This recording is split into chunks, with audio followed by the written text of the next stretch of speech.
আমি হেল্পার। এখানে যেভাবে মানে বলা হয়েছিল 120 জন 30 জনের মতো লোক আছে। এখানে বলা হয়েছিল আপনারা 3 মাস কাজ করবেন, 3 মাস পরে আপনাদের পার্মেন্ট করা হবে। তো এখানে অনেকে আছে, ডেলের আছে, পার্মেন্ট মাত্র 12-13 জন মনে হয় আছে, আর সবাই হলো কেজুয়াল আছে আর হলো ডেলি আছে। কিন্তু এটা তো ওনারা বেআইনি করছে। ওনারা আমাদের বলছে 3 মাস পরে আপনাদের পার্মেন্ট করা হবে, কিন্তু ওনাদের চালাকি সেটা তো আমরা বুঝতে পারি না। আমরা এখন দেখতেছি যে আমাদের এই ধরনের সমস্যা। আমরা মেরিনার্স ফুড অ্যান্ড অ্যাগ্রো লিমিটেডের সকল শ্রমিক এখানে উপস্থিত আছি। আমাদের একটা দাবি, গত 10 তারিখে কেন আমাদের ফ্যাক্টরি থেকে মালামালগুলো লুট করা হলো এবং কেন তারা নিয়ে যাওয়া হলো? আমাদের যে আমাদের এখান থেকে ফ্যাক্টরি চলে যাবে, আমাদের নোটিশ কেন দেওয়া হলো না? আমাদের বিনা নোটিশে ওনারা কেন এখান থেকে মালামাল ট্রান্সফার করলো?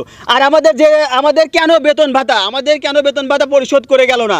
আর তারা প্রতিশ্রুতি দিয়ে গেল, থানার ওসি প্রতিশ্রুতি দিয়ে গেল যে আমাদের 3 দিনের মধ্যে আমাদের বেতন ভাতাগুলো পরিশোধ করবে। তিনারা কেন আমাদের এটা পরিশোধ করলো না? আমাদের রুটি রুজির ব্যবস্থা তিনারা কেন কেড়ে নিল?